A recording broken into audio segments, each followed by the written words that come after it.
remember the name of the production that we're talking about? I think it was called, because I know it was starred, MacDonald Carey was the leading man, and Anna May Wong was in it, and it was called The Chinese Game.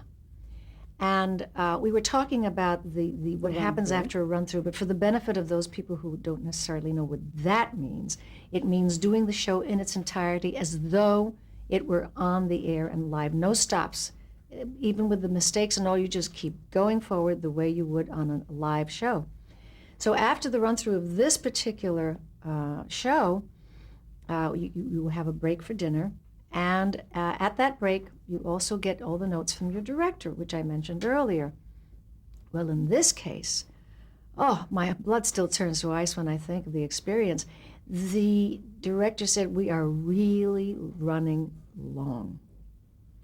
And you have to remember that there were breaks between, let's say, every, 15 minutes or so for commercials. And he said, we've got to cut. And that right away would set the hearts of every actor, you would send you into tachycardia, because you now have to start memorizing. You take the notes on paper, but you have to memorize what these cuts are. Cuts in dialogue is what he's talking about. And they'll take one paragraph that you're saying, and they'll say, okay, we've got to take out the first 2 lines of this paragraph, Rita, and the 5th line. So it'll read this way, blah, blah, blah, blah, blah, blah, but you can take out that, and you're going through your script, cutting out this stuff. And you have about maybe an hour and a half to get all these things together in your mind. But that, as if that weren't bad enough, he would say, and we're going to have to really severely cut down the fantasy scenes. Now, we need them because those are your hallucinations, but they have to be cut down severely so that these were scenes, the hallucinations, by the way, that were being duplicated. They were scenes that are already done as this character, but then she hallucinates the same scene again with different results, okay? And he'd say, we have to cut down on the hallucination scenes. So they would cut an entire paragraph, and you'll only say this, and MacDonald Carey will only say that in this particular sequence. Now, in the next sequence, when you hallucinate, the hallucination will stay intact, but the scene preceding it, coming just before it, which you are duplicating in the hallucination, that one has to be cut down. You had to cut one or the other because we were running. I cannot tell you, I think my blood turned to dust. It was so frightening. And I kept saying to myself, I can't do this. I can't live through this. I'm going to die. I'm going to die. And MacDonald Carey's eyes were, as big as, and the only way you get through it, I think, is because you're young and your mind is very, very alert and fresh. He was older at the time, and he must have been thinking, I don't know how I'm going to do this. So I knew that I had to carry these cut scenes myself and help him out because he wasn't sure he was going to remember. It was just a nightmare. And everybody was going through this because the show, unhappily, was something like 10 minutes long, which is enormously long. That's long. That's practically like half of your show. And everyone was in a panic. Everyone was in a panic. Everybody had cuts here and there and there and here. But when you have the lead and you're kind of carrying the show, which I had, and so was MacDonald, it was, there's no way to describe it. The cast was walking around like zombies after this note session with the director. We couldn't wait. Who could eat? I just put my fork down and said, okay, that's it. I'm not going to eat. I have to go to my dressing room and start working on these cuts. And they did have people, running into dressing rooms saying, let's do that scene with the cuts. And, not, you do it out loud and I'll follow on the script and see if you're getting it right. It was that kind of thing. Meanwhile, you're getting made up and you're putting on your change of clothing. And truly, my hands were made of blocks of ice and just as wet as a block of ice. And there's this... every actor has a different way of being nervous, and there were people who would talk to themselves and pace up and down. I paced, but I didn't even talk to myself. I would just clench my hands and say, I'm going to fail. I'm going to fail. I'm not going to get this right. I'm going to fail. And there are other actors who would just sit like this like somebody had just sort of stuck Novocaine into their brains. And then there are other actors who can't shut up. They get hysterical, and they talk and they laugh and they tell jokes and stuff. So it's like a house full of loonies, just all loonies. And I was all eyes and curly hair. That's all I was. And you know what? I did it. I did it. And in the end scene, when I'm going up a flight of stairs, and by the way, it was also Southern, so I was talking like that. Going up the stairs, and I did some twitches that I didn't mean to do. It worked wonderfully. And I remember Buzz Kulick saying, "Where'd you get that? That was such a wonderful thing." That tick in your eye. I said, "Oh, I just thought it would be interesting." Interesting, hell, I was just falling apart there. It was the very end.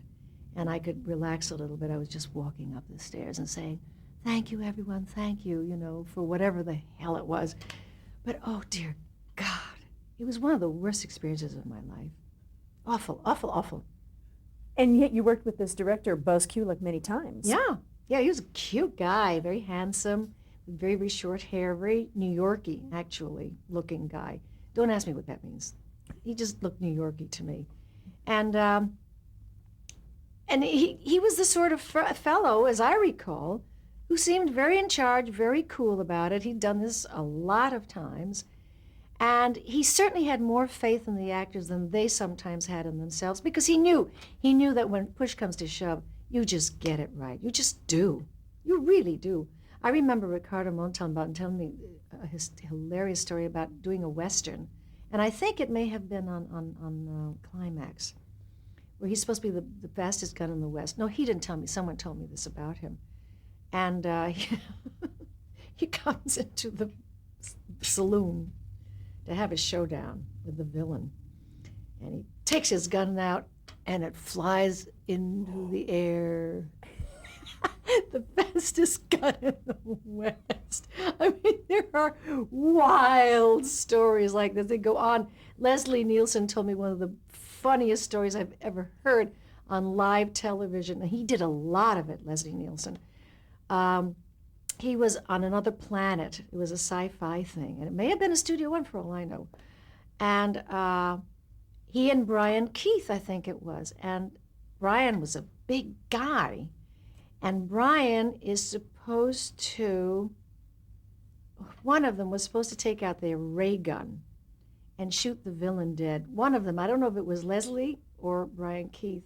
And of course the ray gun doesn't work, live television. And he finally, oh yes, I know what it is. It was a smaller guy having a showdown with the ray gun on another planet with Brian Keith, who's a big guy.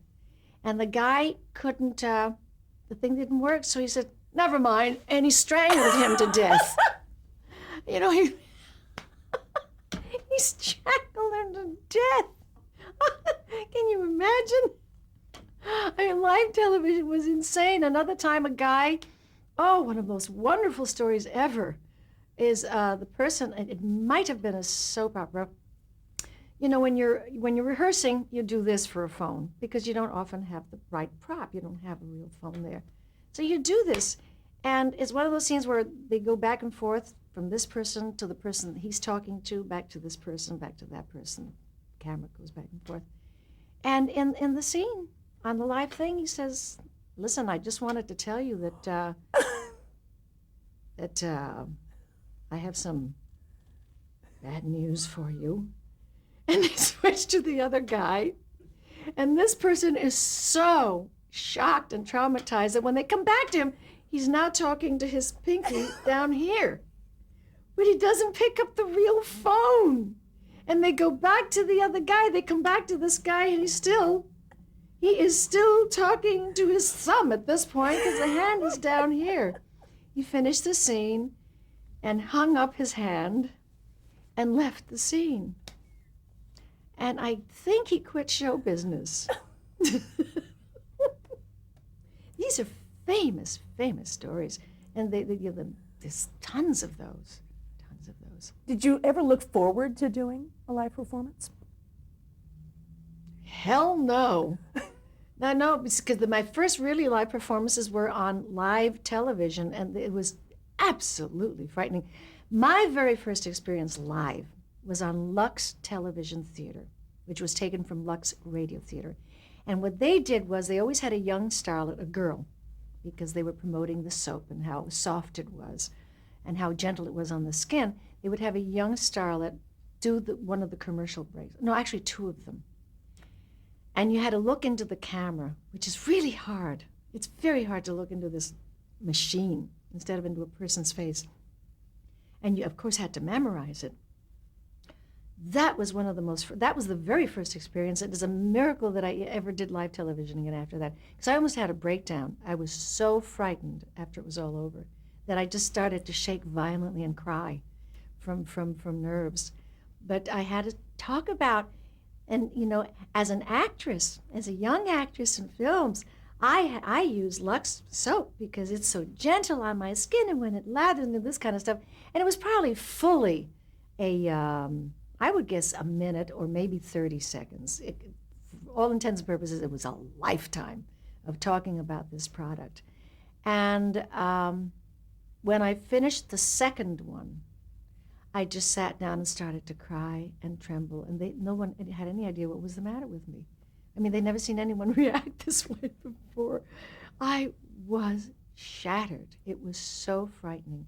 Because again, it's what I mentioned earlier. It's making a mistake in front of hundreds of thousands of people. At that time, I don't think it was 1 million, but it was hundreds of thousands. You're not making a mistake in front of one small house full of people in a theater.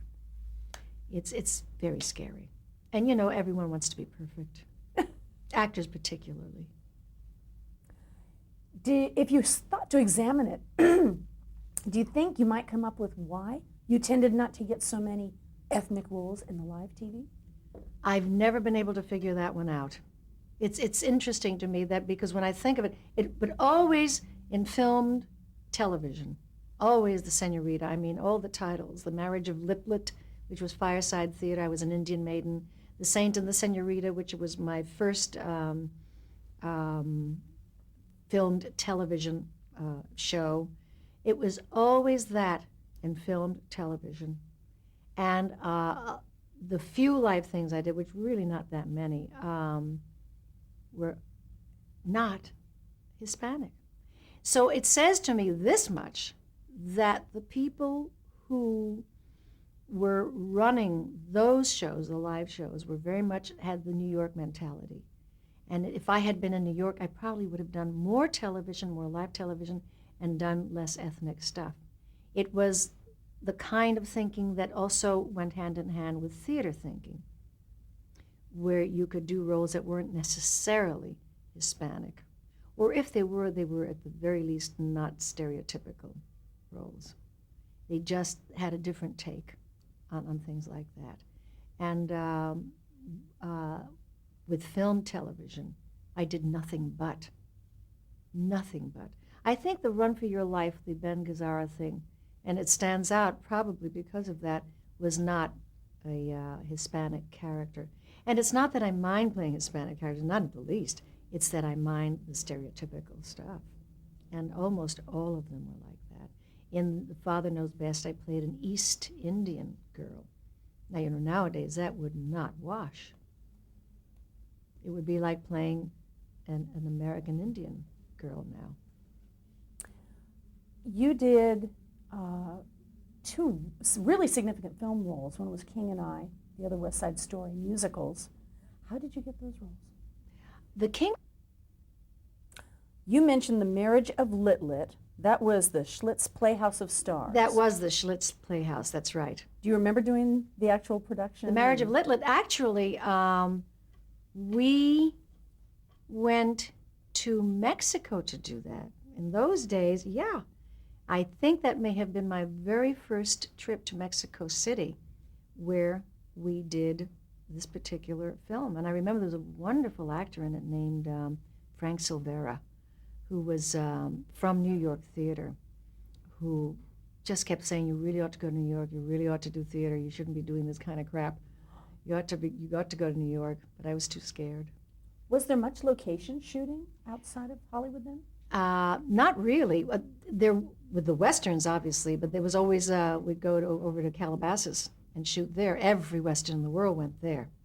But, or somewhere in the valley in California.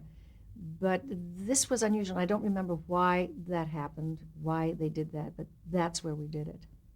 I'll run through a couple of these, and if you have any special memories of some of these, such as Fireside Theater, Saint and Senorita. The Saint and the Senorita, where I played a fiery Mexican girl who wore Spanish combs and mantillas. I mean, they really didn't know the difference. And, I was in no position, or felt I was in no position to say, well, wait a minute, if she's wearing these big Spanish combs and the lace shawls over that, that's Spain. That ain't Mexico. But this kind of stuff went on all the time, and we always had the same accent. And of course, I never spoke without an accent. I longed to speak English as I speak it now, and it was really depressing for me. It was just so hard, because every damn thing that was offered to me was always these girls. Why'd you no love Ola no more? Which is funny now, but oh man. I mean, I had deathless lines. Do you remember? Do you think you can fool Conchita? Hands on hips, nostrils flaring. I used to swear that there was a Rita Moreno makeup kit that consisted of a shoebox with pancake number, 68, which was usually dark and brown, 2 hoop earrings, and a wig. That was the Rita Moreno makeup kit for almost everything I did in film to television. Do you remember something called Melissa with William Bishop? Melissa, yes. Well, wasn't that Fireside Theater? Yes, it was. Yeah. Now, if I was playing Melissa, I was probably playing an American Girl for a change. Yes, that's right, I was. And I remember something happened. I remember embarrassing incidents. I can't add, I can't subtract, I can't multiply, I can't do nothing like that. Probably because when I came to this country and spoke only Spanish, I never truly learned arithmetic. I do count on my fingers. And I'm not even ashamed to say it, because it's something I can't help. I can't help it. And we had a scene, oh my, how painful, how sad. We had a scene where he's teaching me arithmetic. Melissa apparently was a very uneducated girl, but who obviously had great instincts. That's all I remember of it. And we had a blackboard, and they put an equation on the board, 16 times 7 equals. And they had the result at the bottom. And then during the scene, he has to erase it. And then they said, well, let's do the scene again. And somebody put the multiplication thing there, but this time it was different. And I saw that, and my blood turns to ice a lot. I just froze and looked at it, and the camera's going. And I didn't know how to multiply those figures. So I pretended I got dizzy and I fainted.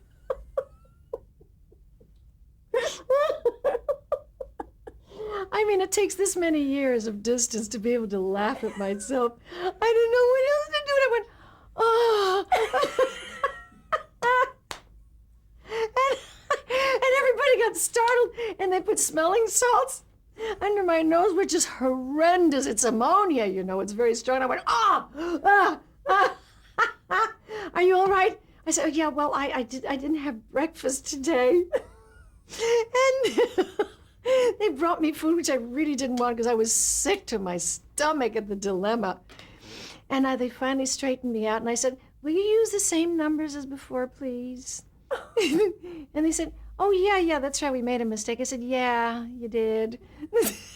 And we got the scene, it was fine. Oh, God. Poor Rita. I really feel so sorry for myself when I think of those tough times.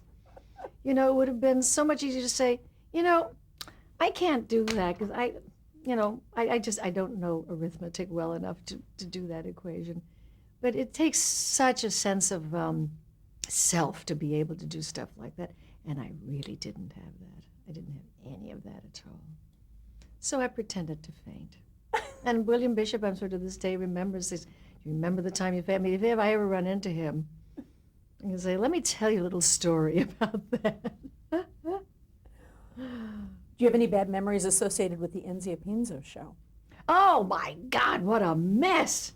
That was the very first live on location television show ever done. Yes. And our director was, oh gosh. Do you have the name? I don't think I have it. Oh, wait a minute. We've got to, oh, it's very important because he directed all of the All in the Families. Oh gosh. John Rich. John Rich directed that. No, he didn't direct it. He was the assistant director on that at the time. He wasn't a director. It was someone else directed whose name I don't remember. It was a nightmare. It's amazing, isn't it, how you can only the nightmares really stand fresh in your mind. We did it at San Juan Capistrano at the Mission, where Ezio Pinza, one of the world's most lecherous men, was playing a priest. And he kept grabbing my behind and whenever he could, my breasts. He was really a piece of work, that guy. And he had had a huge success in South Pacific. And might have even won the Tony, I don't remember.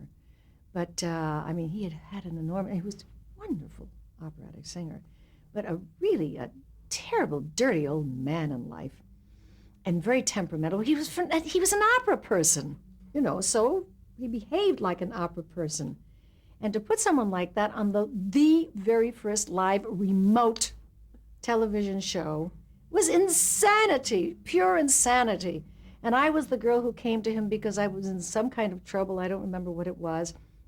And he, this sweet, kind, gentle, wise, tender man, this priest, straightened out my life, and thanks to him. And at the end, he sang, it might have been Ave Maria, something very beautiful, which was gorgeous. But we all looked awful in it because it was done like a live show and there was no special lighting. They had lights here and there, but it looked grainy beyond belief. We all had these huge circles under our eyes because the sun was overhead. I mean, there are stories about this. John Rich, who then became much later an immensely successful director, almost went out of his mind with this show because it was so disorganized.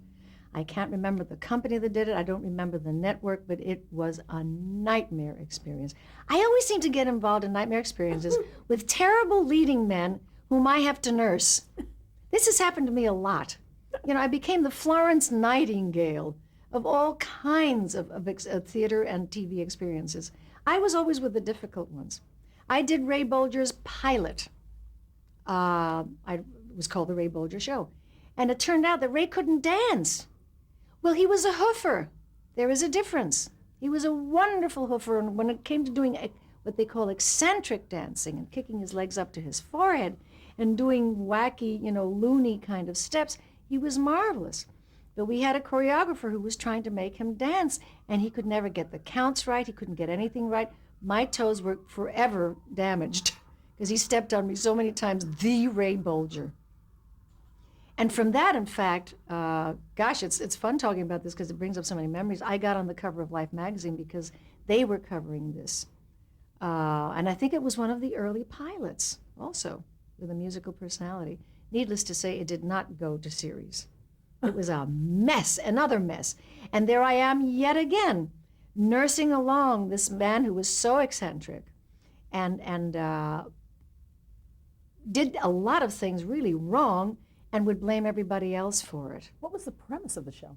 I don't remember. I have a very convenient memory, don't I? Was it variety or was it a plot? No, I think it was about him, and they somehow incorporated into this pilot idea the fact that he did dance and he sang. And that's the other thing, is that I was doing a partner dance with him. He couldn't dance partner. That wasn't his thing. It wasn't his métier. So truly, it wasn't all his fault. But, and I guess he wanted so badly for this to work that he tried to go along with the real dance choreography as opposed to saying, listen, I'm a big star. I don't need this. I don't want to dance partners with this young lady. Let me do Once in Love with Amy or something, and leave it at that. But he didn't do that. He tried to do, because it was also so new to him. He figured, well, they know better than I do, as will happen even with the biggest stars. So, yeah, yet another disaster. Boy. I had a question about the Enzio Pinza show. Was that a one-shot thing, or was it a series? That was a special. That was a special. And boy, it was. It was really special. I mean, it was the kind of show, too, where I think you saw now and then you'd see somebody who shouldn't have been in the scene, like the AD saying, giving you the cue. It was just awful. It was awful. I'd love to see that now. I'd give anything to see that. China Smith, what was that? China Smith, Dan Duryea. Oh, gosh, what a sweet man. What a darling, darling, sweet man. That's really all I remember of it. It was, let me say about all of these shows, except for things like the Ezio Pinza special or the Ray Bolger special, they all kind of melt one into the other because they were all pretty much the same. They just had different leading characters. It was a mystery, and he solved, problems, and, it would all work out in the end, and they'd get the bad guy, that sort of thing. So this didn't stand out in my memory. It was a job. A lot of them were just jobs. It was pay the rent. And China Smith was certainly one of those shows. Great title, though, now that I think of it. What a wonderful title for a name for a character. And GE Theater's Cat with the Crimson Eyes. I don't even. If I had to swear on a Bible in court, I'd be sent to jail. I don't remember that. Cat with the Crimson Eyes? Who was in that? I don't have a star on that one. Well, but I do for Ford Theater's Wonderful Day for a Wedding. Joan Leslie, Scott Brady, Spring Byington. Oh, my goodness. I just barely remember that. I remember mostly Joan Leslie being so sweet and so darling. And I remember Scott Brady being a very scary guy. He was very scary. Well, he had a reputation. He drank a lot, and he got into fistfights and all. He was Hollywood's bad boy at the time. And I remember mostly, I don't remember the show, but I remember he came on to me, and he scared the hell out of me. I just ran the other way. But that's all I remember of that one. Broken Arrow, 20th Century Fox Hour. That was based on the movie that I think Fox did also with, was that Jeff Chandler? Who was in I think that? you're right. And Ricardo Deborah Paget. Yes, and Ricardo played an American Indian. There you go again. Nobly and bravely, but he shouldn't have been playing that role. Nor should I have been playing an Indian maiden, but I did. I don't have great memories of that, only in the sense that it was just one more of those kind of parts. And here was the problem when you played Indian maidens. What kind of an accent do you have? So, it always ended up being sort of a Spanish accent. I didn't know what to do. So you talk like this, and you sort of don't try not to sound too Hispanic, but you certainly don't try to sound too American. I don't know. I look at American Indian people now, Native Americans, and they talk like Texans. They do. The people from Oklahoma talk like people from Oklahoma. So, but they certainly wanted an accent. And who knew what that was? No idea. So, I can imagine that the Native American population in this country, whenever they watched something like that, just got sick to their stomachs. No dialogue coaches. For what? I mean, they didn't know what it was either. Who knew what that accent was supposed to be? Why even impose one? That was the thing. But everyone wanted an accent. We already talked about the